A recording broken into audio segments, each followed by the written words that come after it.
Hi, welcome to Dreaming of Chess Mastery. I'm Neil Priest, and this is my YouTube channel where I explore the intriguing world of adult chess improvement.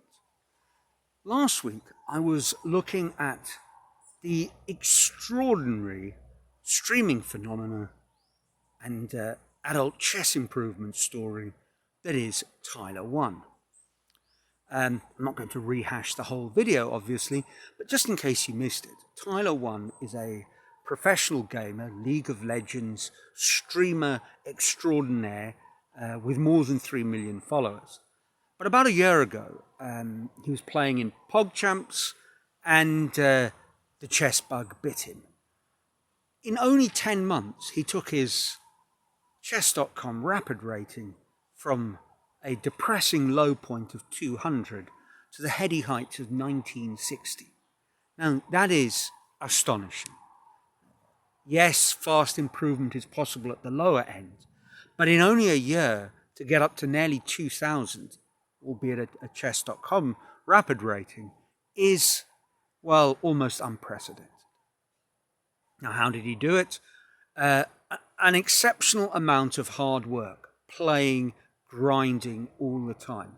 Over 6,000 games of rapid chess, completing more than 12,000 chess.com puzzles, and reaching a puzzle rating on chess.com of over 3,500, which is exceptional. I think anyone who does chess.com puzzles will know that is a fantastic achievement.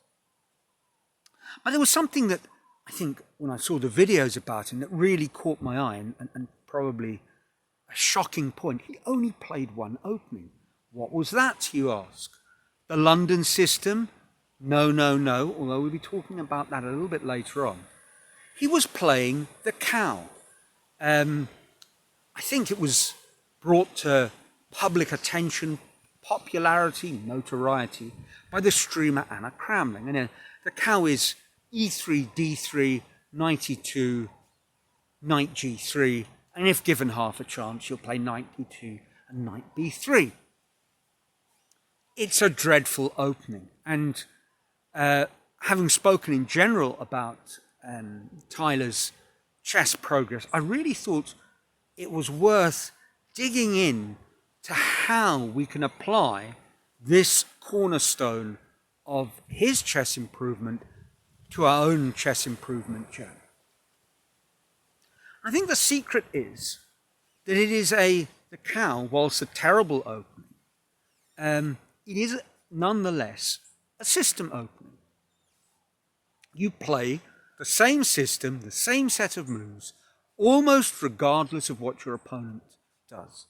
So you get a game that is sort of playable, come what may, without having to think too much. Now, I think this is actually one of the reasons he made this fast improvement. He's a fast thinker, being a professional gamer, and he was playing 10-minute rapid games with no increment. So I suspect that has something to do with it, and playing an objectively bad opening gains you minutes on the clock and a psychological edge because your opponent feels morally obliged to refute it. Now, I'm not suggesting you do that, but if you've reached a point where you're perhaps at the dreaded adult chess improver plateau, and you want to shake things up by starting to learn more sophisticated openings, perhaps when you first started playing, you were very much e4 as white, and then e4 against e4, d5 against d4 as black. The problem with e4 as white is there is an MCO's worth, Modern Chess Opening Compendium book, opening explorers worth of different and profoundly more challenging openings that you're going to have to respond to. Whereas if you play a system opening, well, very quickly you gain experience and you're solving similar problems each time. Now, that doesn't mean all systems openings are born equally. we need to play things that I think, if we're serious about our adult chess improvement, and when I say serious, if we're ambitious, if we want to become a stronger player, then I think we need to play openings that pose strategic questions that will help us develop our game. There's nothing wrong with playing chess for fun. There's nothing wrong with being motivated solely by a drive to break land speed records in terms of how quickly you reach 2000 on a particular platform. But if your aim is long-term improvement, what got you there to a certain point won't get you to the point beyond it. Kind of hash that line. What got you here won't get you there is I think what people tend to say. And by that, I mean that the sort of opening suggestions to help you learn and develop at the beginning of your chess journey may not be appropriate for becoming a stronger player and overcoming sticking points later on in your chess journey. I remember when I first started chess coaching in district chess in South Africa, there was a very successful chess coaching team, two brothers, twins I think they were, Michael and Kevin O'Sullivan, and their approach with all their junior players that they were coaching, so these were players who were sort of 12 and under, was to start them off playing the Goring Gambit against e5 as white, so e4, e5, knight f3, knight c6, d4, c takes d, c3, and they did the same thing against the Sicilian. So there's a sort of systemic approach there, but their real thinking behind it was that you would, through gambits, you would learn dynamic attacking play, and you would be slightly less materialistic. So it was a good coaching strategy. But if you're at a point later on in your chess journey, you might be interested in trying something different, something more positional. And there's a lot of interesting options. Now, I mentioned slightly disparagingly, I say that tongue-in-cheek, the dreaded London system. But the London system is really very much akin to the cow in terms of being as white or black. You can play very, very similar things against almost everything. And I say white or black because we're all familiar with the sort of d4 followed by bishop f4 against pretty much everything. But if you're black, a lot of the London positions have a real Slav feel to it. So you can play as white, e4, bishop f4, knight f3, e3, c3, and as black against d4, you can play d5 and c6 going into Slav, you bring your bishop out, and you play e6 and knight f6. And you've got a similar sort of structure. Now, obviously, there are a lot of ways that white might deviate, but there are lots of ways to deviate against the cow.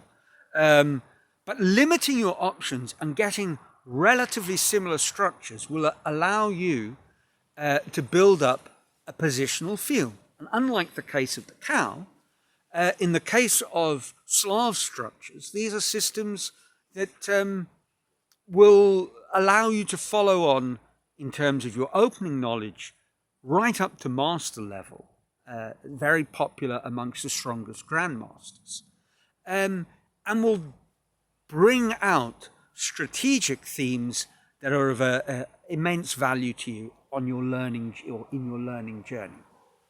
And now that's one type of opening. I've taken a different approach. I, for many years, played the modern defense, but I played the Nimzo Indian. Not sure why, I just did. So I thought I'd start learning the King's Indian. But of course, if you play the modern and you start learning the King's Indian, why not play the King's Indian attack? And thereby, you really deep dive and get some of the deliberate practice, hardcore grinding repetition that was the secret of, or one of the secrets of Tyler1's progress. Because you will start to see similar themes appearing on the board. You'll start to have to face similar sorts of difficult decisions, and with the same option of plans that you're choosing from, whether you're playing white or black. And the advantage, of course, of playing the King's Indian defence or the King's Indian attack or Reti systems is that these are at least respectable openings. Is the modern defence a respectable opening? Up to a point, but even very strong grandmasters have played it, and not just in blitz games. So this is one way you can go about